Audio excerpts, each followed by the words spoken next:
다 같이 성경을 들고 일어서시기 바랍니다. 봉독해 드릴 하나님의 말씀은 우리 마태복음 24장 4절에서 5절 말씀까지 제가 봉독해 드리겠습니다. 이것은 하나님의 말씀입니다.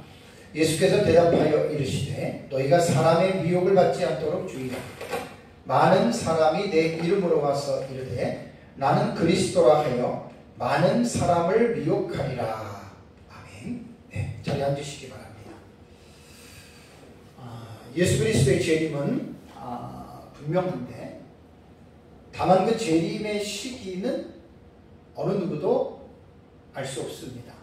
근데 성경에는 재림의 시기는 알 수 없지만 예수님이 재림하시기 전에 여러 가지의 유형의 사건들이 일어난다라고 성경은 교훈하고 있습니다. 그래서 우리는 하나님의 말씀, 계시 의존 사색을 통하여 이제 이 세상에서 일어나는 역사 세계에서 일어나는 하나님의 예언이 성취가 되어지는 그 사건들을 보면서 우리는 예수님의 재림을 어림잡아 유추할 수 있는 거예요. 그렇다고 날짜를 맞춘다는 게 아니라 이런 일이 일어나는 것을 보니까 정말 예수님의 재림이 그야말로 코앞에 와 닿다.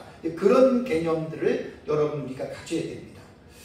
제가 이제 요한계시록을 공부를 하면서 우리는 한 일에 대한 해석법을 우리는 이제 신학적으로 기본적으로 가지고 우리는 성경을 보고 있는데 이제 그게 이제 성경에도 환난 후에라는 말이 다 나오거든요. 그래서 이제 어쨌든 이런 부분들을 우리가 이제 예수님 재림 직전에 나타나는 그러한 여러 가지 사실들에 대해서 성경에는 명명백백히 밝히고 있다라는 것입니다. 그래서 오전 예배 시간에는 제가 예수님의 재림 직전에 세 가지 사건들이 이제 나타난다라고 그 부분을 말씀을 드렸는데, 첫 번째는 복음이 모든 이방인들에게 전파된다는 겁니다. 복음이 모든 민족 땅끝까지 전파되면 그때 예수님이 오시고, 또 그리고 육신의 이스라엘 백성들의 구원에 대한 문제입니다.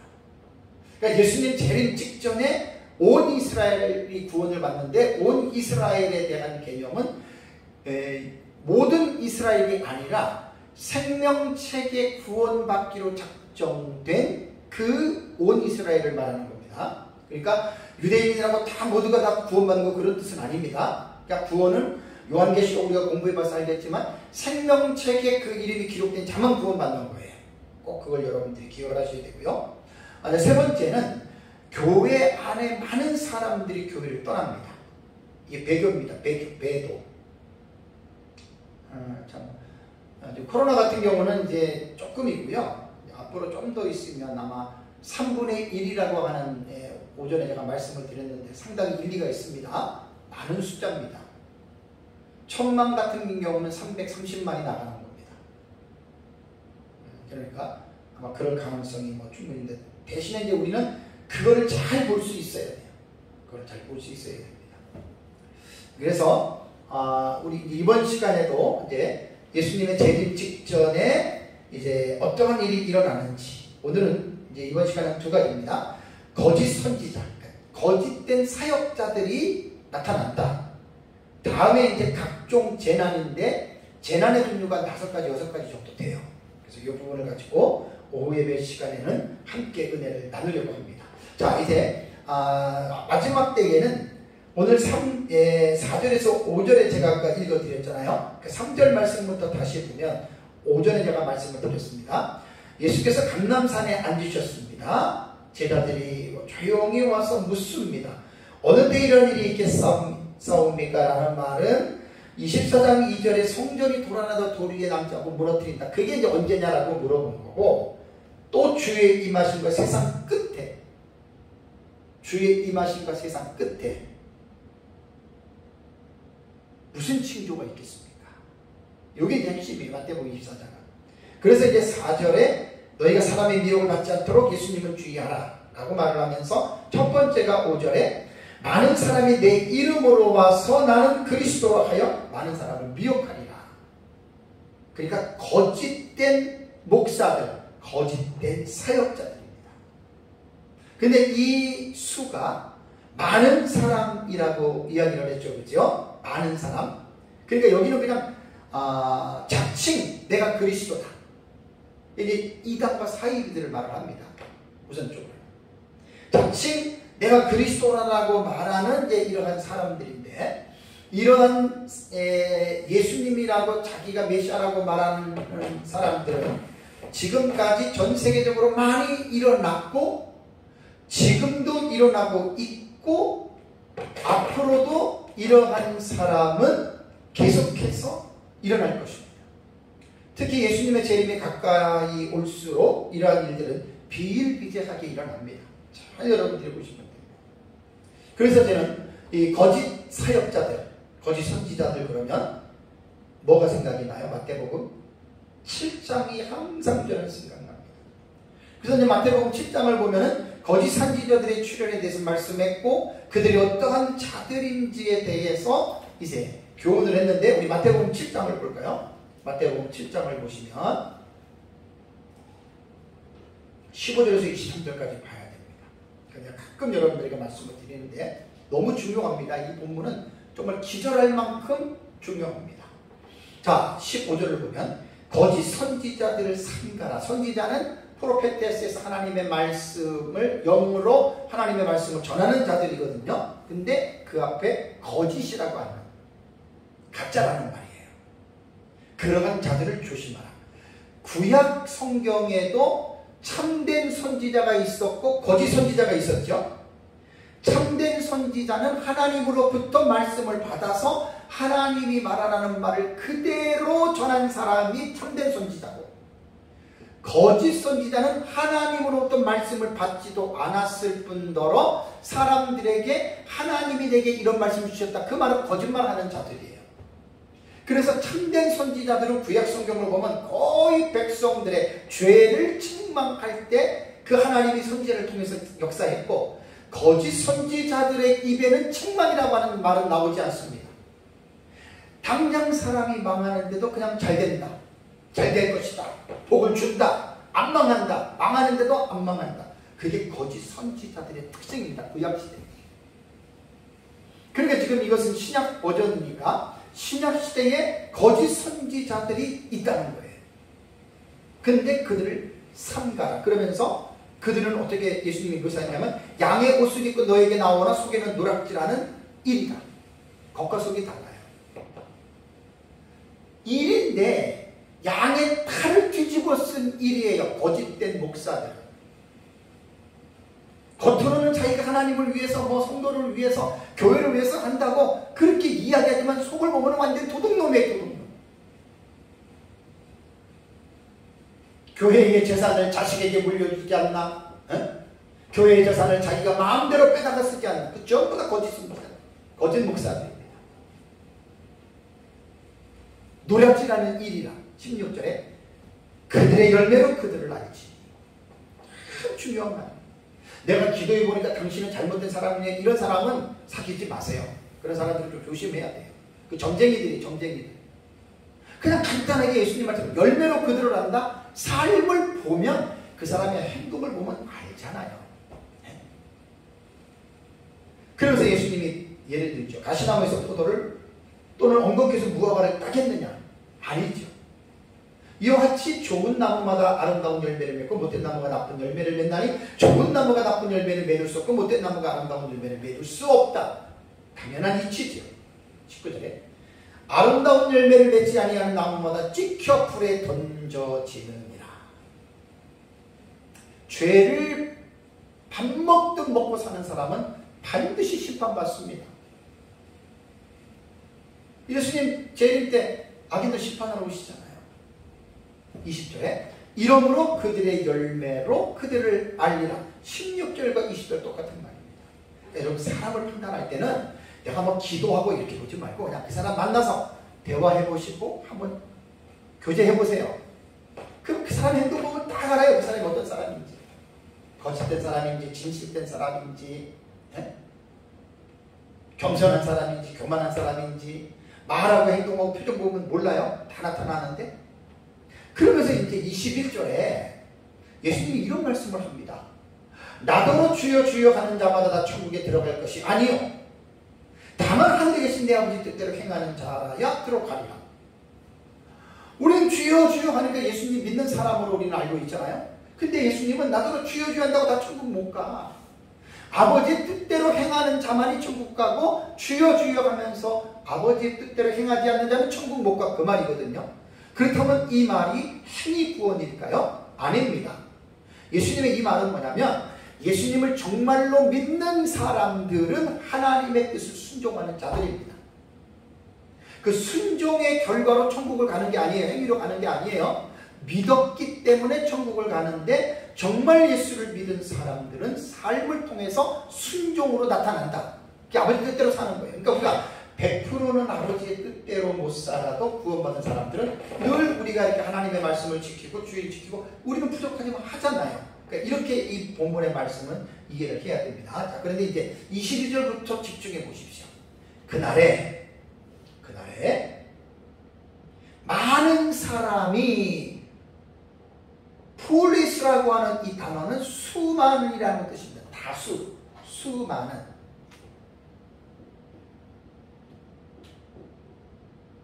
폴리스입니다. 폴리스.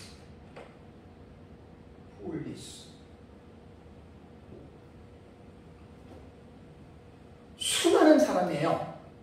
다수예요, 다수. 그날 많은 사람이, 이 사람들이 어떤 사람이죠? 나더러 예수님에게 이르되 주여, 주여. 우리가 주의 이름으로 뭘 했어요? 선지자 노릇을 하며 주의 이름으로 귀신을 쫓아내며 주의 이름으로 많은 권능을 행하지 아니하였나이까. 그러니까 많은 사람이 와서 당신의 이름으로 그러니까 예수 그리스도의 이름이잖아요. 네? 지금 예수님 앞에 있으니까 당신의 이름 소위 당신이란 말이에요. 당신 인지. 그러니까 예수님의 이름으로 내가 선지자 노릇했고 예수님의 이름으로 귀신도 쫓아냈고 내가 예수님의 이름으로 많은 권능을 행하지 않았습니까? 그랬더니 23절 보세요. 그때에 내가 예수님이 뭐라고 밝히 말합니까? 내가 너희를 도무지 알지 못하니 불법을 행하는 자들아 내게서 떠나가라 하리라. 저는 이거 한 20년 정도 됐을 거예요. 신앙에 그때 예담신학교에 강의하러 들어갔을 때 쉬는 시간에 의자에서 어쩌다 이 본문을 지금 7장의 22절을 보고 제가 너무나 깜짝 놀랐어요. 왜냐하면 거짓 선지자들의 거짓된 목사들의 특징이 뭐냐? 100% 특징이 다 예수의 이름으로 하는 거예요. 예수 이름. 선지자 말씀도 예수의 이름으로 귀신도 예수의 이름으로 쫓아내고 많은 능력도 예수의 이름으로 합니다. 여기서 제가 충격을 받은 거예요. 20년 전. 그러니까 뭐냐면 거짓 사역자들은 거짓 목회자들은 겉과 속이 달라요. 그게 이 말이 뭐냐면 정직함과 진실함이 결여된 목회자들입니다. 사람을 만나서 대화해 보면 알잖아요. 이 사람이 정직한지 진실한지. 그 거짓 사역자들은 겉으로 볼 때는 정직한 거고 진실한 것 같아요. 근데 그 속은 일이에요. 절대 그런 사람들 아니에요. 거짓말 밥 먹듯이. 뒤에서 사람을 음해합니다. 목회자들이. 물론 소수지요. 소수입니다. 다 그렇다는 게 아니에요.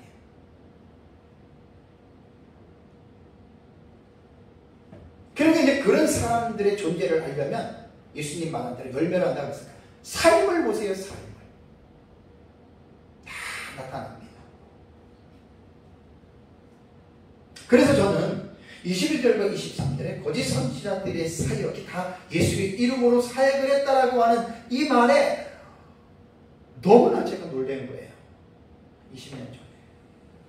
너무나 제가 놀래가지고 정말 두렵더라고요. 그러니까 이 사람들은 겉으로는 다 예수 그리스도. 예수님 때문에 예수님의 은혜로 예수 이름으로 귀신도 쫓아내고 예수 이름으로 뭣도 하고 다 예수 이름으로 했는데 딱 지금 보면 예수님이 모른다라고 하는 말은 뭐냐면 겉으로는 예수지만 속으로는 다른 걸로 한 거예요. 자기 이름, 자기 능력 아니면 사탄의 능력으로. 충분히 그럴 수 있습니다. 오늘날 한국교회 안에도 많은 목회자와 사역자들이 예수 그리스도의 이름으로 많은 일들을 행하고 있는데 오늘 본문의 말씀을 의지해 생각해 본다면 그 가운데에 많은 거짓 목사들과 사역자들도 있다고 하는 것 성도들은 깨달아야 됩니다. 제 말 아닙니다. 예수님의 말입니다.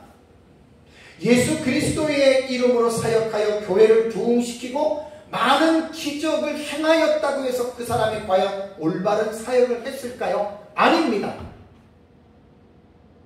그날의 폴리스 많은 사람입니다. 다수입니다. 이거는 한국 교회 간의 이단과 사이들의 역사를 보면 금방 알 수 있는 사실입니다. 1차적으로는 사이 이단들이에요. 1960년대 전도관 박태순이를 보십시오. 그 사람 남대문교회 장로였습니다. 예수의 이름으로 수많은 이적과 기적을 일으켰습니다. 병도 고치고 귀신도 쫓아내고 그대로 예수의 이름으로 했습니다. 사람들이 물밀듯 모이기 시작했습니다. 그 당시 전도관의 신도들의 수가 한 100만 명 됐다고 하니까 한국 기독교 역사상 이단의 수 중에서 가장 많이 모인 이단이 전도관이에요. 지금 신천지는 30만 명 넘어갔지만 모르죠. 또 신천지가 나중에 또 그 기록을 깼지. 우리는 성도들은 뭘 봐야 되냐면 예수님의 말씀이 이게 지금 마태복음 7장 사실이잖아요. 거짓 선지자들이 다 예수 이름으로 했다. 근데 결론은 예수님 모른다. 그러니까 겉과 속이 다른 사람이에요. 세계적인 이단 종파들을 먼저 생각해 봐야 됩니다. 여호와의 증인 왕국회관, 몰몬교, 마일성도 그리스도 교회, 안식교, 제7일 안식일 교회, 크리스찬 사이언스 등 전 세계 이단 종파들이 있습니다. 우리나라에도 수많은 이단 종파들이 있죠. 문선명의 통일교, 이유성의 세일교회, 유재열의 장막성전, JMS 정명성, 조희성의 영생교, 조희성은 죽었어요. 박명호의 엘리야복음 선교회, 이초석의 예루살렘 교회, 이명범의 레마 선교회 등 이단들을 할인이 올 정도로 너무나 많아요. 옛날에 큰 믿음 교회 변승우 목사가 사랑하는 교회로 이름 바꿨죠. 옛날에 윤석전 목사님도 연세중앙교회도 이단 영제 받았던 교회예요. 그 다음에 노량진 박인식인가 그분 돌아가셨지만 그분도 이단 영제 받았던 분이에요. 교회가 다 커요. 그리고 현재도 지금 이단의 정제를 받고 있는 베레아 김기동 목사, 작년인가 뭐 돌아가셨다는 말 같아요. 죽었어요. 그 이단입니다. 지교회까지 합하면 25만 명이 넘는다고 그러잖아요. 그 사건 때문에 많은 사람들이 이제 뭐 돌아왔다고 하는데, 그 다음에 만민중앙교회 이재롱 목사 13만 명.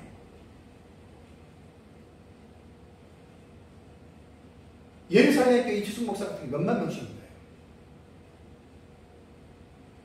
그러면 김기동이와 이재록이와 그런 이단들이 설교를 들어보세요. 누구 이름으로 해요? 다 예수 이름으로 해요. 예수 이름. 예수 이름으로 합니다. 이 외에도 이단으로 정죄받은 교회들 정말 많고요. 이상하게 그런 교회들 많이 모이는 교회들도 있어요. 저는 성도들에게 늘 말을 합니다. 개인이 이단으로 정죄한 건 말이에요. 한국 교회가, 교단이 공식적으로 저 사람과 저 교회는 이단이라고 정죄한 교회는 가지 마세요. 문제가 있기 때문에 이단으로 정죄한 거예요. 또 하나 불분명한 것은 뭐냐면 이단으로 정죄가 됐는데 어떤 개인이나 몇 명의 힘으로 이단이 아니다라고 풀어진 게 있어요. 이단 세탁이라고 그래요. 예를 들면 변승우 목사 같은 경우 사랑하는 교회 이단에서 한기중에서 이단 내에서 빼줬잖아요. 아니에요. 여러분 아닙니다. 이런 것들도 여러분 조심해야 됩니다. 총신대 신대원 원로 교수인 박용규 교수의 유튜브 영상을 보면 제목이 이런 제목입니다. 세계가 주목한 한국 교회 4분의 1이 이단이다. 3일 전에 저희 카페에 제가 올려놨습니다. 이 영상. 그 교회사 연구하신 분입니다. 박용규 교수님. 한국교회 4분의 1이 이단이다. 이런 분들은 객관적인 분의 공인이에요. 총신대 신대원에서 교수를 30년 하고 원로 교수가 됐습니다. 사단동 총신대. 제가 다 들어봤어요. 심각하지 않습니까? 4분의 1이 이단이라는 거. 100만 명이면 250만 명이 이단에 빠졌다는 거예요. 한국교회가.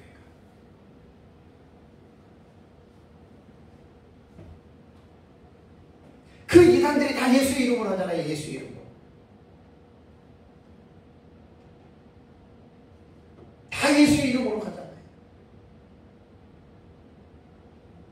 다 이단 사회들 다 예수 이름으로 합니다. 근데 속은 아닙니다. 그까지 전부 다 돈 들어오면 다 주머니에다 집어넣고 빼돌리고. 예수님께서 거짓 선지자들을 삼가라고 말씀하시면서 거짓 선지자들을 구분하는 방법이 아까 말씀드린 대로 그들의 열매로 그들을 알리라. 아무리 훌륭하고 위대한 업적을 이루었고 뭐 교회를 크게 세우고 뭐 어쩌고 저쩌고 했다 하더라도 그 사역자의 삶을 보면 그가 참된 사역자인지 거짓된 사역자인지를 알 수 있다라고 하는 말입니다. 그래서 이런 거짓 사역자들의 출현은 마지막 때가 되면 될수록 많아진다는 거예요. 많아진다. 그래서 이건 성도들의 지혜입니다. 무조건 사람만 많이 모았다고 다 훌륭한 사람 아닙니다. 여러분, 교회 부흥이 물론 성령이 역사하시죠. 그렇다면 이단과 사이비들 몇만 명, 10만 명, 20만 명 되는 거 성령이 했습니까? 아닙니다. 성령이 했으면 왜 이단이라고 합니까? 귀신도 하늘에서 불을 내리잖아요. 예? 사단도 광명한 천사처럼 위장하잖아요. 그러니까 교회가 많이 모였다? 성령이 하시지만 성령이 하지 않는 가운데서도 많이 모일 수 있어요. 인간의 객기, 인간의 어떤 그 방법들, 또 이단 같은 경우 전부 사탄의 역사잖아요. 이런 것들을 잘 분별하시기 바랍니다.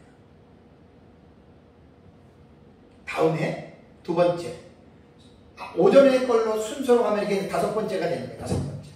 각종 재난이 일어납니다. 자, 마태복음 24장 6절 8절 볼까요? 6절에서 8절까지. 자, 우리 같이 읽겠습니다. 난리와 난리 소문을 듣겠으나 너희는 삼가 두려워하지 말라. 이런 일이 있어야 하되 아직 끝은 아니니라. 민족이 민족을, 나라가 나라를 대적하여 일어나겠고 곳곳에 기근과 지진이 있으리니 이 모든 것은 재난의 시작이니라. 오늘 본문은 사실 이 8절 말씀까지. 8절 말씀까지. 이게 이제 각종 재난이 일어나는데, 예수님 재림 전에 여러 가지 사건들이 일어나는데 그 가운데 하나가 각종 재난들이 일어나는 것입니다. 나라가 나라를 대적하는 전쟁, 곳곳에 기근, 그 다음에 지진. 근데 이 모든 것이 재난의 끝이 아니라 뭐라고요? 시작일 뿐이라는 말입니다. 시작. 마태복음 24장 6절과 8절의 말씀은 바로 앞의 문장과 3절과 5절에 이어지는 내용입니다. 이어지는 내용이에요. 다시 설명 안 합니다. 그러니까 이 재난은 이미 여기에 말하는 전쟁, 기근, 지진 이런 것들은요, 오래전부터 2000년 전에도 계속 예수님 당시에도 이런 일이 있었어요. 이게 지금도 지금 이런 일이 일어나고 있잖아요. 지금도. 이것이 예수님의 재림 때까지 계속 이 일은 지속이 됩니다. 재난이라고 하는 말 있잖아요. 재난이라고 하는 말은 뭐냐면 오딘이라는 단어입니다. 오딘이라는 단어예요.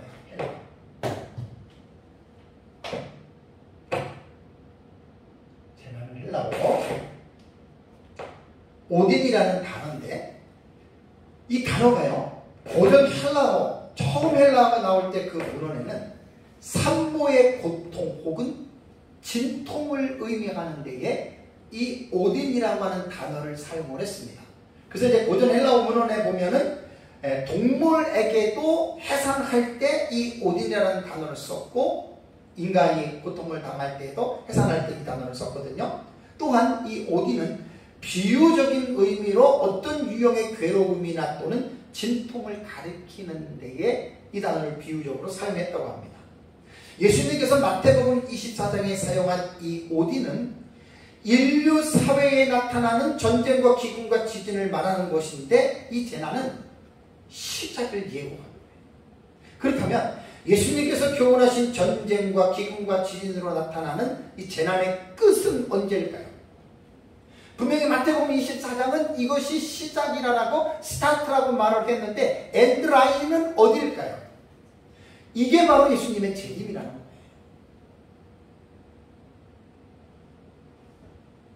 이미 시작된 재난, 전쟁과 기근과 그 다음에 지진이 이미 시작된 재난입니다.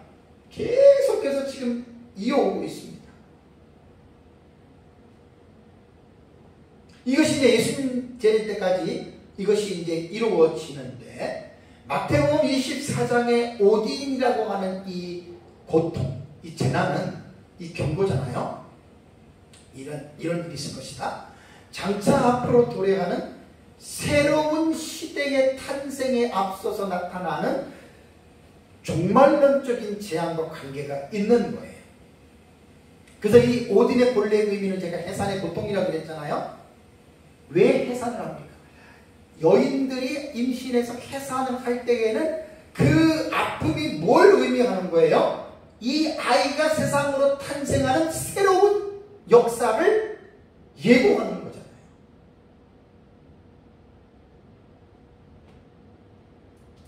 새로운 시대.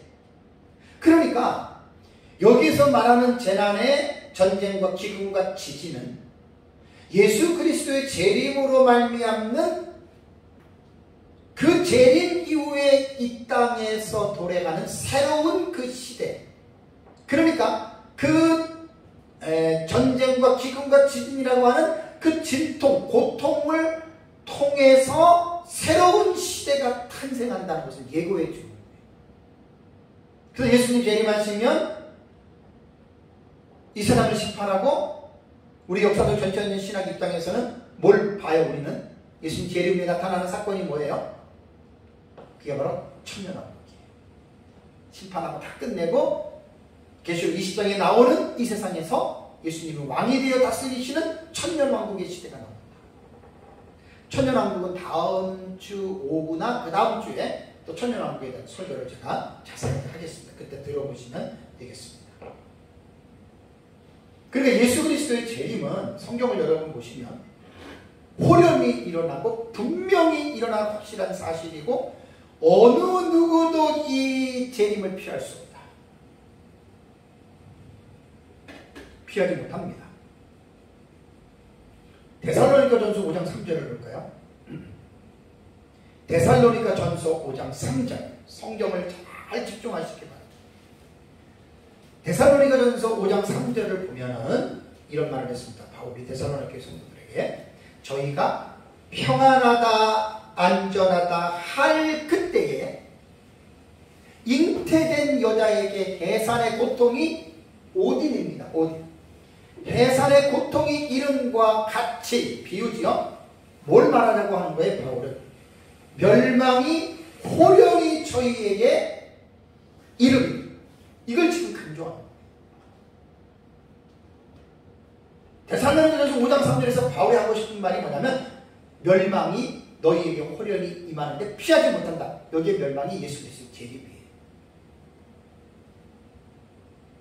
그러니까 바울은 오늘 본문에서 예수 그리스도의 재림에 대한 전망을 나타내는 표상으로서 임신한 여인이 겪는 필연적인 산고의 사실로 비유하면서 교훈을 한 거예요. 만삭된 산모에게 출산 직전 갑자기 해산의 고통이 임하듯이 예수님의 재림도 많은 사람들에게 평안하다, 안전하다, 야 살만하다, 좋다 이럴 때 그런 분위기 가운데 갑자기 예수 그리스도께서 임하신다. 그게 바로 세상 사람 사람들에게는 하나님의 불로 심판을 받게 되는 멸망이고, 이 멸망에 대해서 결단코 피하지 못합니다. 예수님의 재림을 안 믿어도 예수님의 재림을 봐야 됩니다. 그 당시에 살아난다면. 자, 그러면 이제 재난에 대해서 몇 가지 살펴보겠습니다. 전쟁이라는 거죠. 전쟁. 7절에 민족이 민족을 나라가 나라를 대적하며 일어난다. 이게 지금 전쟁입니다. 아담과 하와의 타락 이후부터 지금까지 줄곧 전쟁은 계속해서 이루어지고 있죠. 역사적으로 일어난 전쟁을 일일이 말씀드릴 수 없습니다. 20세기에 두 차례의 세계적인 전쟁이 있었죠. 1차 대전과 2차 대전입니다. 1차 세계대전은 1914년 오스트리아와 헝가리가 세르비아를 침공함으로 시작이 됐죠. 1차 세계대전은. 이때 영국과 프랑스와 러시아와 미국 등 연합군이 오스트리아와 헝가리와 독일을 패배시킴으로 1차 대전은 막을 내렸습니다. 그런데 이 전쟁으로 죽은 자들의 군인들의 사망자 수만 1000만 명이라고 합니다. 1000만 명. 끔찍하죠? 그리고 약 25년 후에 1939년에 독일이 폴란드를 침공하면서 2차 세계대전이 시작이 됩니다.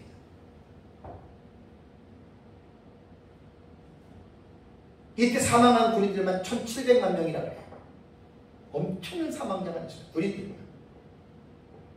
2차 세계대전 이후에 세계의 이 정치적인 흐름들을 보면은 자유민주주의 진영과 공산주의 진영으로 대립이 확실해지고 있습니다. 우리나라의 경우만 하더라도 남한은 일본과 미국에서 한미일 이렇게 지금 공조하고 있죠. 북한 같은 경우는 중국과 러시아가 함께 공조하고 있습니다. 한미일 북중러. 뭘 말하는 거죠? 정치적인 이데올로기로 볼 때는 자유민주주의 국가와 사회주의 국가, 공산주의 국가. 아마 제가 볼 때는 이 구도로 계속 가고 굳어질 것 같아요. 이데올로기 문제죠. 자유민주주의냐 사회주의냐. 크게 대한민국은 줄을 잘 서야 돼요. 미국의 줄을 댈 것인가 북한의 줄을 댈 것인가, 아니 중국의 줄을 댈 것인가. 이거 정말 우리나라 정치인들 똑똑히 정신 차려야 됩니다. 주전 586년에 남유다가 바벨론에서 멸망했잖아요. 시드기야 왕이 바벨론의 느부갓네살 왕에 붙었으면 유다는 망해도 사람 죽지 않고 조용히 그냥 바벨론에게 패권을 내주면 사람이 비참하게 죽을 일은 없었잖아요. 근데 시드기야가 왕으로서 줄을 잘못 쓴 거예요. 애굽에다가 줄을 댄 거예요. 이미 그 당시에 패권은 애굽이 될 수 없습니다. 바벨론 느부갓네살에게로 이미 그 패권은 넘어간 거거든요. 우리 대한민국도 마찬가지입니다. 미국을 지금 의지하느냐, 중국을 의지하느냐, 아니면 그 제3지대에 있는 사람이죠. 중간에 여기 붙었다 저기 붙었다. 안 됩니다, 여러분. 지금은 뭐 우판이 좌판이 떠나서 철저하게 우리는 미국 붙어야 됩니다. 미국하고 더 깊이 완전히 뗄래야 뗄 수 없는, 미국이 완전히 우리나라 안에 들어오도록 이렇게 해야 저 북한하고 중국하고 이 사회주의 국가가 우리나라 못 건드리는 거예요. 자, 우리나라에 핵이 있습니까? 없지요. 미국은 핵 가지고 있어. 북한은 가지고 있잖아요, 핵을. 그러니까 자유민주주의와 공산주의의 결국 싸움이라는 거에 맞은 거예요. 지금도 지구촌에는 전쟁이 쉬지 않고 있지요.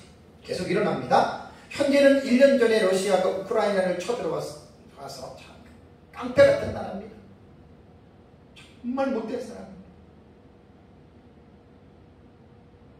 힘세다고 그냥 힘없는 나라 들어와가지고 얼마나 많은 사람 죽이고 지금도 계속 미사일 쏘잖아요. 힘없으면 어쩔 수가 없는 것이었어요. 근데 이 전쟁은 예수님의 재림 때까지 계속 지속이 됩니다.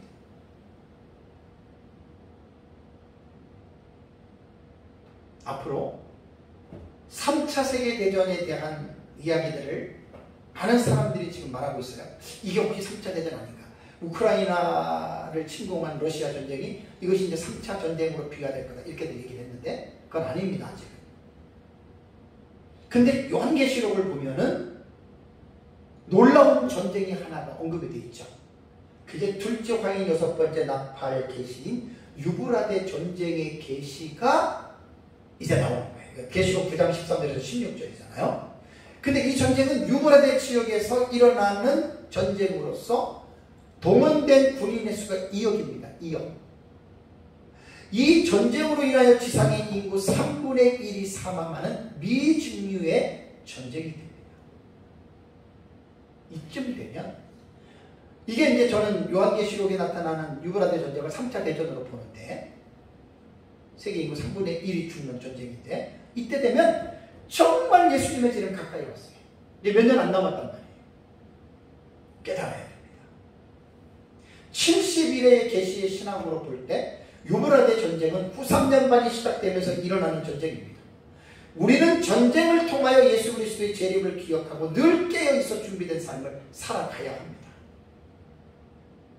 그래서 재난의 첫 번째 예고가 전쟁이다. 두 번째는 기근입니다. 곳곳에 기근과 지진이 있으리니 그랬죠. 이 말은 뭐냐면 예수님의 재림 직전에 기근이 있을 것에 대한 예언인데요. 기근도 옛날부터 있었습니다. 지금도 기근이 있습니다. 앞으로도 기근이 있을 것입니다. 근데 점점 이 기근이 심해진다고 하는 것을 여러분 우리가 볼 수가 있습니다.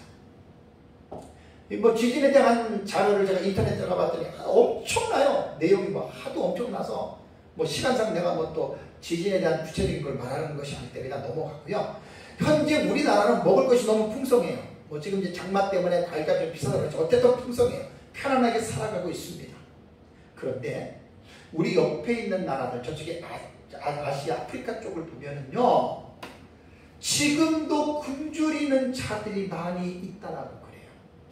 1998년 세계 식량농업기구 FAO는 전 세계에 8억 2,800만 명이 기아 상태에 있고요. 해마다 1,800명이 굶주림과 이로 인한 질병으로 죽어가고 있다라고 이야기를 합니다. 1,800만 명이 해마다. 요한계시록에서 기근에 대한 계시는 계시록 6장 5절과 6절에 나오는 셋째 인의 기근 검은 말이 등장할 때 이 세상에는 기근이 이루어지는 거예요. 아주 심각한 기근이죠. 그죠? 그러니까 재난의 두 번째의 성경에서 예수님이 말한 주제는 뭐냐면 기근이다. 세 번째는 뭐냐면 전염병인데 우리 개정개혁 성경에는 곳곳에 기근과 지진이 있으리니 라고 이렇게 말을 했잖아요. 다른 자료들을 보면 사본이라는 게 있어요. 사본. 헬라어를 번역한 게 우리말 역본이잖아요. 근데 헬라어도 하나만 가지고 보는 게 아니라 사본이 여러 가지가 있어요. 학자들은 여러 가지를 봐요. 그 여러 가지 중에서 우리가 보는 이 사본 같은 경우는 보통 네슬 알란트라던가 이런 것들을 보거든요. NA하고 그 다음에 UBS 이제 그런 사본들을 대부분 봐요. 비평사본이라고 그래요. 비평사본. 그런데 전통 본문으로 일컫는 스테판 사본이 있습니다. 킹제임스 번역한 그 사본입니다.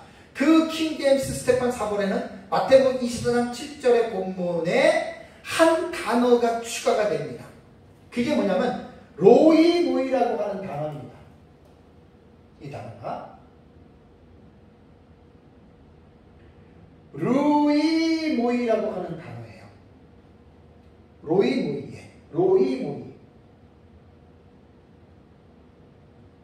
이 단어는 전염병입니다. 전염병. 이것이 네슬 알란트라던가 UBS 사본에는 비평 사본에는 안 나오지만 전통 본문인 스테판 사본 본문에는 이 단어가 추가가 됩니다. 로이모이라고 하는 단어. 로이모이라고 하는 단어가 이게 온역으로도 번역된 온역. 온역은 역병, 전염병을 말합니다. 이것도 우리가 좀 생각을 해봐야 됩니다. 우리말 성경에는 없어도 다른 사본에서 우리는 이 단어를 가지고 이 단어가 재난이 일어날 때 이 세상에서 일어나는 것인데 여기에 온역과 역병, 전염병은요 옛날부터 있었어요. 그래서 하나님께서 이스라엘 백성들이 하나님의 말씀을 불순종하면 예고를 하잖아요. 내가 너희를 심판할 때 뭐로 해요? 칼과 전쟁과 전염병 세 가지가 한 세트입니다. 전염병으로 치고 칼로 치고 뭐라고요? 그 다음에 전쟁으로. 아주 세트로 지금 이게 딱 붙여 다니는 거예요. 하늘에 문 닫아버리면 기근이 있고. 그래서 구약 시대부터 이 전염병은요 말세의 한 징조로 예고되어 왔고, 예수님 또한 이 로이모이가 온역들이 전염병이 말세에 더 빈번해질 것이다 라고 이렇게 말을 하고 있습니다. 전염병은 여러 가지 종류가 있습니다. 지금도 병이요 전에 없었던 새로운 병들이 나오잖아요. 에이즈 같은 것들이 전에 있었나요? 새롭게 나오잖아요. 자금의 시대에 전 세계가 코비드19 팬데믹, 코로나, 바이러스, 디시즈, 코비드.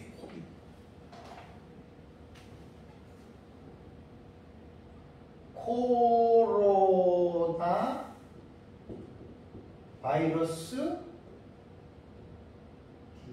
디시즈, SES인가요? 디시즈? 그러니까 코비드라고 얘기해요. 코비드. 코로나 바이러스 디시즈 발생 연도가 19이에요. 19년. 이 코비드-19이 팬데믹 전 세계로 확산이 된 거예요. 그래서 지금 우리 시대에는 코비드-19 팬데믹으로 큰 피해를 입었고 아직도 종식되지 않는 가운데에 전 세계 코로나 환자들이 계속 나타나고 있어요. 저도 코로나 2번 걸렸어요. 계속 지금도 나타나고 있어요. 그러니까 코비드-19 바이러스는 이전의 상황과는 달라요. 매우 빠른 시간에 호흡기 전파를 통해서 전 세계적으로 급속히 퍼져나가잖아요. 5대양 6대주 전체적으로. 수많은 사상자를 낳았고 약 5년입니다. 횟수로 말하면 19부터 하면 5년 동안에 모든 인류가 두려움에 떨어야만 했습니다. 우리는 인류에게 닥쳐오는 각종 전염병들을 맞이하면서 앞으로도 병명도 모르는 병을 우리는 겪을 것입니다. 이 전염병을 겪으면서 맞이하면서 예수 그리스도의 재림을 상기해야 됩니다. 기억하십시오. 왜? 예수 그리스도의 재림의 날까지는 이 세상에는 각종 전염병들이 창궐할 것이기 때문에 우리는 이 전염병을 통해서 예수님의 재림을 여러분 우리는 한번 생각해 봐야 됩니다.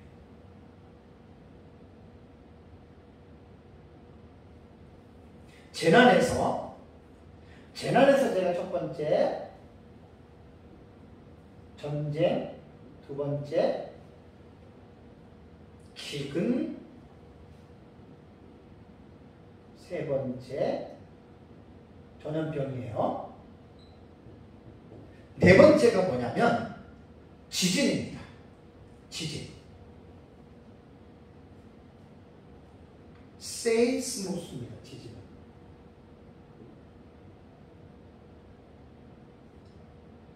세이스모스. 지진이에요. 지진. 네. 세이스모스.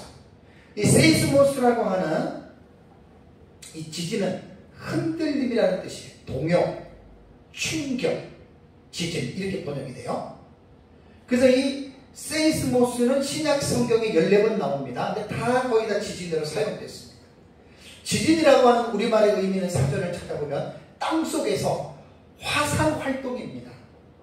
그러니까 이 땅속에도 화산이 있어가지고 활동을 하는 거예요.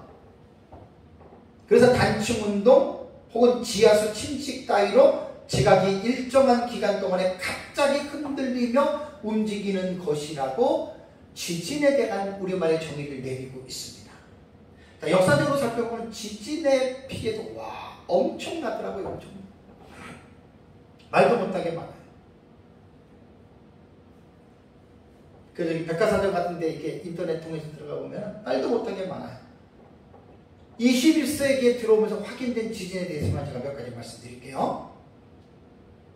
지진으로 인한 사망자 수에 대해서 말씀드리면 21세기에 들어와서 2003년 12월에 이란의 남동부의 밤시 부근에서 4만 명 죽었습니다.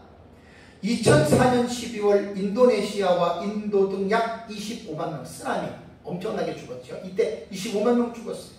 2005년 10월에 파키스탄에서 약 8만 명, 2008년 5월에 중국 수촨성에서 4만 명 이상, 2010년 1월 IT 아주 엄청났잖아요. IT에서 수십만 명이 지진으로 죽었고, 2011년 2월에 뉴질랜드 크라이스트 처치에서 약 350명, 인원은 조금 죽었어요. 2011년 일본 동북부 후쿠시마 지역, 지금 후쿠시마 오염수 그거 얘기하잖아요. 이때도 사망과 실종자 포함 23,000명의 23,000명이 죽었다고 합니다. 가장 최근 지진에 큰 피해를 입은 곳이 올해입니다. 2023년 2월 6일 튀르키예, 터키입니다. 튀르키예 동남 아나톨리아 지역에서 최소 57,350명이 죽었습니다. 그 지진은 성경이 기록된 구약시대부터 있었어요. 이거는 계속해서 앞으로도 일어납니다. 언제까지? 예수 그리스도의 재림 때까지 이 지진이 일어난다는 거예요. 그런데 신약 성경에 나오는 이 세이스모스 이 지진은요, 종말론적인 징후로 사용이 되어졌다는 거예요. 자, 마태복음 24장을 보시면 아까 제가 읽었잖아요. 24장 7절에 민족을 나라가 쭉 하면서 지금과 지진이 있으니 이것은 뭐냐면 예수님의 재림, 세상 끝날에 대한 그 교훈을 하면서 말을 한 거예요. 다음에 계시록 이제 가보세요. 계시록 6장. 전부 종말론적입니다. 계시록은 당연히 말씀이니까. 자, 계시록 6장 12절 보시면 내가 보니 여섯째 인을 떼실 때에 큰 지진이 나며, 요게 무슨 지진이 어떤 지진인 줄 아세요? 전무후무한 지진이에요. 지구가 세 갈래로 갈라지는 지진. 그러니까 지금 우리가 보는 뭐 고베라든가 뭐 일본 뭐 파키스탄 뭐 IT 같은 그런 지진 뭐 9.0, 10.0이라 하더라도 그건 비교가 안 돼요. 지구 자체가 이 커다란 지구 면적이 세 갈래로 뽀개지는 거예요. 뽀개지는.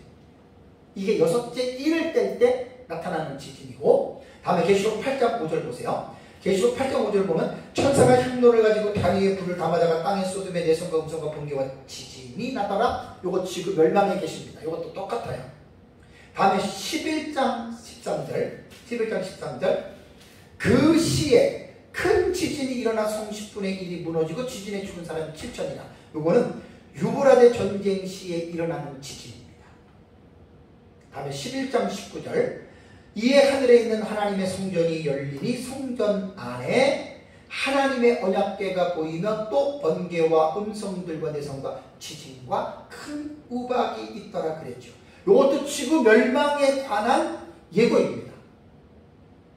다음에 계시록 16장 18절 가볼까요? 16장 18절 번개와 음성들과 내성이 있고 또 큰 지진이 있어 어찌 큰지 사람이 땅에 있어오므로 이같이 큰 지진은 없다. 이게 7번째 대접이 쏟아질 때 지구가 세 갈래로 갈라지는 거예요. 그러니까 6번째 인하고 다 동일 계시예요. 같은 계시라는 말입니다. 마지막 날이 가까이 오면 재난으로 일컬어지는 여러 가지의 고통의 사건들과 초자연적인 현상들이 집중되어서 이 땅에 일어납니다. 우리가 살아가고 있는 역사 세계 안에서 이러한 사건들이 나타날 때 뭘 여러분 우리는 기억해야 되겠습니까? 이러한 예고된 재난들이, 이러한 것들이 나타날 때 우리는 무엇을 생각해야 되냐 말이에요. 무엇을? 바로 예수님의 재림입니다. 마태복음 24장 32절과 33절 볼까요? 마태복음 24장 32절과 33절. 무화과 나무의 비유를 배우라. 그 가지가 연하에 주고 잎사귀를 내면 어떻게 해요? 여름이 가까운 줄을 아나니. 33절에 이와 같이 너희도 이 모든 일을 보거든 뭐라고요?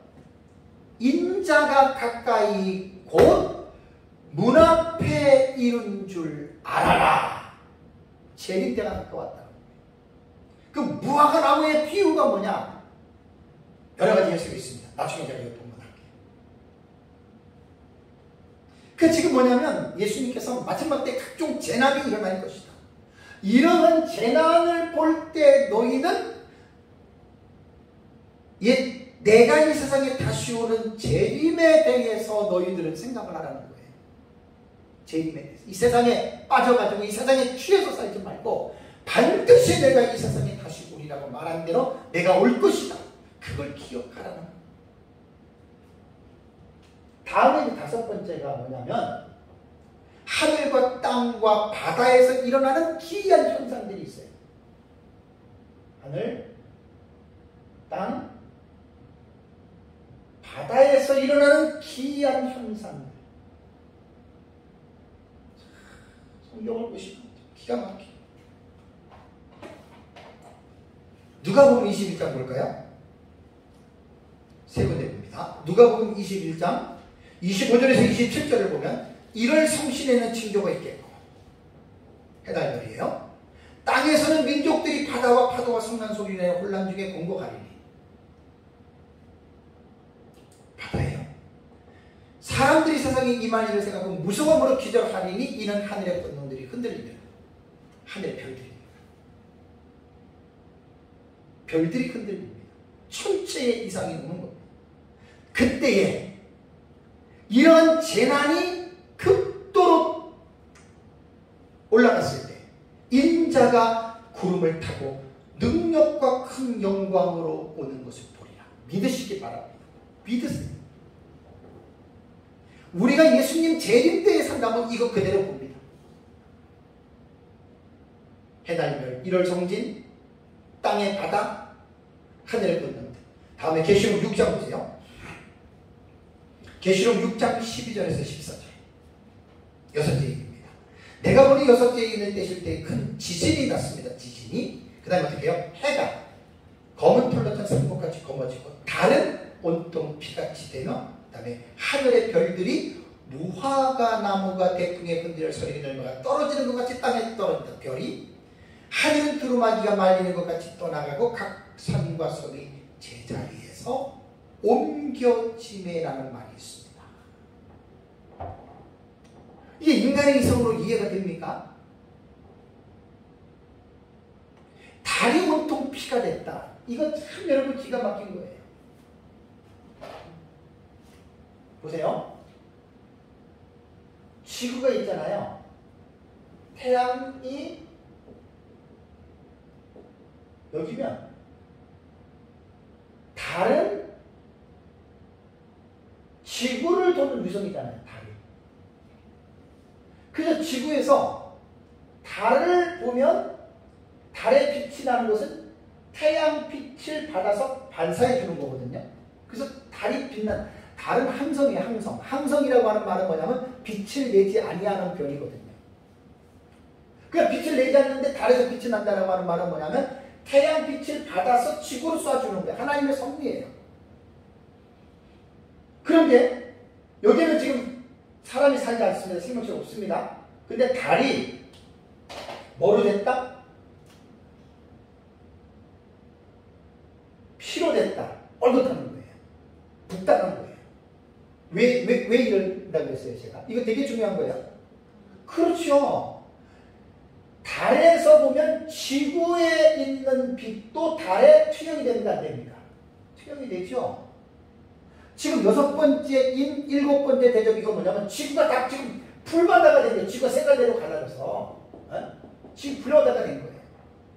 그러니까 지구 아래편에서 사람들이 달을 보면 달은 항성이기 때문에 빛을 내지 않는데 달이 핏빛이 됐다라고 하는 말은 뭐냐면 태양빛을 받던 지구의 빛을 받던 받은 건데 지구 전체가 불바다가 돼서 이 지구의 불빛이 달에까지 지금 비쳤다 그 말이에요.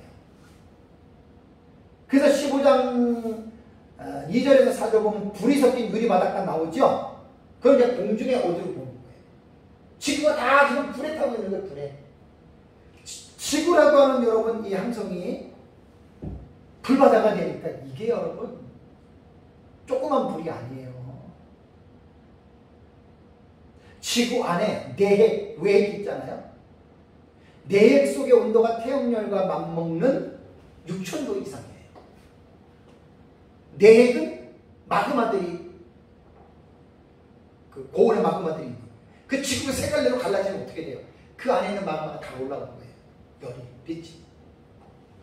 그게 이제 지구 전체를 불살랐으니까 지구가 완전히 불바다가 됐잖아요. 불바다. 이 불바다가 달에 비쳐서 마치 아래에서 달을 보니까 태양이 어떻게 해요? 피같이 된다. 달은 온통 피같이 된다. 그렇게 나오는 겁니다. 블러드문 해가지고 달에 이거 이제 또 이상한 종말론에 빠진 사람들은 그거 가지고 많이들 얘기를 하는데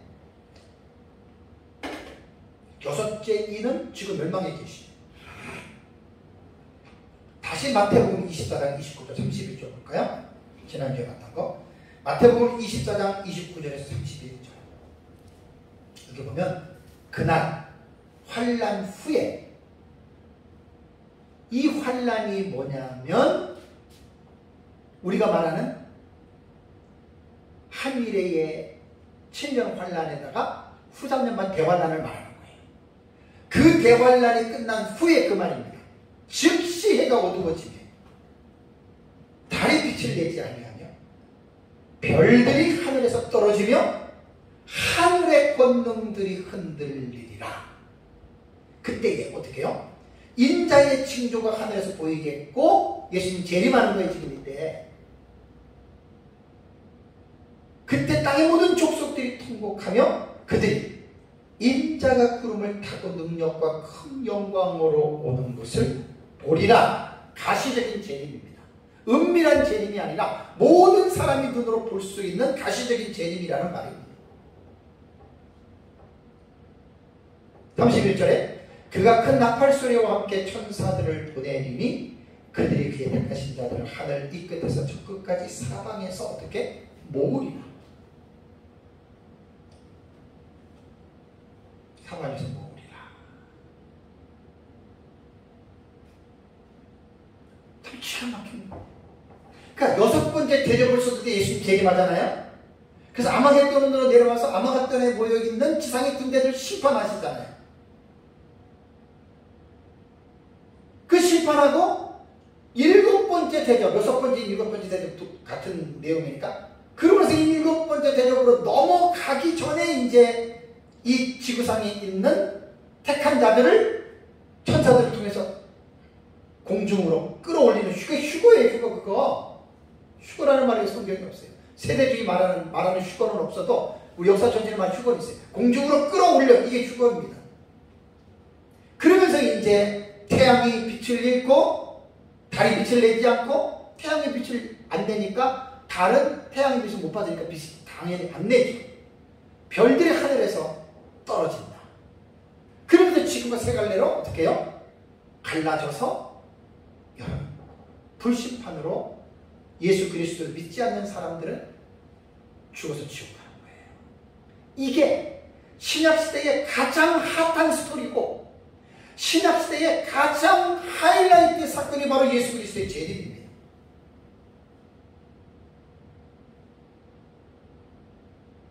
그래서 신약교회는 재림에 관심이 있어야 돼요. 종말론에 대해서. 저는 종말에 대해서 앞으로 이루어질 미래에 일어날 확실한 사실인데 미래를 집착하라는 말이 아니에요. 저는 역사적 전천년주의자 우리는 미래적인 해석을 하면서도 현실에 저는 강조 많이 합니다. 현실에 초점을 맞춰야 돼요. Here and now예요. 지금 여기에서. 오늘, today. 오늘 내가 어떻게 할 것인가. 우리는 미래의 예수님의 재림은 분명히 믿습니다. 우리는 사모하고 기다립니다. 소망합니다. 그러면 예수님의 재림을 기다리는 자는 어떻게 사느냐. 오늘이라고 하는 현실을 낭비하지 않습니다. 무천년주의자들이 역사적 전천년주의자들을 비난할 때 우리 역사적 전천년주의자들이 사건에서 미래주의 해석을 하거든요. 그러니까 미래주의 해석을 하니까 너희들은 현실을 등한시하고 현실을 무시한다. 이렇게 대부분 무천년학자들은 전천년을 많이 이제 공격을 많이 하는데 저는 천만에요라는 말을 하고 싶습니다. 시한부 종말론자들과 사이비 종말론자들이 미래에 집중해가지고 현실을 무시하잖아요. 뭐 세상에서 살 필요 뭐 있어, 돈 벌 필요 뭐 있어, 이래가지고 자기네 집단, 그거는 사이비 인간들이고 역사적 전천년은 그렇지 않습니다. 미래에 대한 분명한 포인트와 분명한 이정표를 머리에 새겨놓고 역사적 전천년주의자들은 오늘이라고 하는 현실을 절대로 무시하지 않습니다. 오늘이라고 하는 현실을 최선을 다해서 씁니다. 이게 역사적 전천년의 종말론이라고 저는 자신 있게 말하고 싶어요.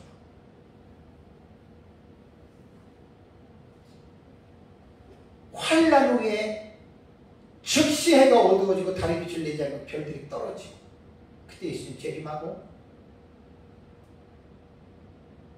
그러면서 땅에 있는 성도들 예수님이 천사들 통해서 보호해가지고 공중으로 휴거시키고 완전히 지구는 불바다가 되는 놀라운 일입니다. 예수님의 재림은 심판의 목적이 있습니다. 구원과 심판입니다. 믿는 자들은 불심판에서 구원받는 거고 믿지 않는 자들은 불심판에서 멸망을 당하는 것이 이것이 여러분 예수 그리스도의 재림이라는 거예요. 이것이. 사랑하는 성도 여러분, 예수 그리스도의 재림은 언제인지 알 수 없습니다. 그러나 예수님의 재림 전에 어떤 사건이 일어나는지에 대해서는 성경은 명명백백히 밝히고 있다. 그래서 오전에 모든 이방인들에게 복음이 전파되고 육신의 이스라엘 민족이 구원받고 교회 안에 많은 무리들이 교회를 떠나고 그리고 이제 오늘 본 거짓 선지자들이 나오고 그 다음에 재난이 일어나는데 전쟁, 기근, 전염병, 지진 그 다음에 하늘과 땅, 바다에 초자연적인 일들이 나타난다. 이거 오후 예배 때 말씀을 드렸습니다. 참 끔찍한 재난들로서 이 땅에 살고 있는 사람들의 간담을 서늘하게 만들지요. 예수 그리스도의 재림은 하나님을 불신하고 대적한 자들을 심판하기 위해서 오신다라고 하는 거 기억하시고요. 근데 여기서 오해하면 안 돼요. 하나님은 심판을 즐겨가시는 분이 아닙니다. 꼭 오해하면 안 돼요. 재림의 심판의 목적이 있긴 하지만 하나님의 목적은 심판을 즐겨가시는 것이 아니라 모든 사람들이 예수 그리스도를 믿고 구원받기를 원하시는 게 하나님의 뜻입니다. 자, 마지막으로 디모데전서 2장 4절을 보겠습니다. 디모데전서 2장 4절을 보시면 이게 하나님의 본 마음이에요. 하나님은 모든 사람이 구원을 받으며 진리를 아는 데에 이르기를 원하시느니라. 이것이 하나님의 본 마음입니다. 예수님께서 재림하시기 전까지 천국 복음을 많은 사람들에게 전해서 이것이 하나님의 마음이라고요. 심판보다는 모든 사람이 구원을 받고 진리를 아는 데에 이르기를 원하세요. 하나님. 심판의 목적이 아닙니다. 재림해가지고 심판해가지고 많은 사람들에게 막 하나님의 심판을 즐겨가고 무조건 심판하시는 폭군으로 하나님을 전하면 안 됩니다. 최종적인 것이 심판이고 하나님은 끝까지 모든 사람이 회개하고 예수 믿기를 원하고 계신다고 하는 이 말을 잘 기억하고 저와 여러분들이 이 땅에 사는 동안에 심판보다는 복음에 초점을 맞춰서 많은 사람들을 구원의 길로 인도하시기를 주님의 이름으로 축복합니다. 다 같이 기도하겠습니다.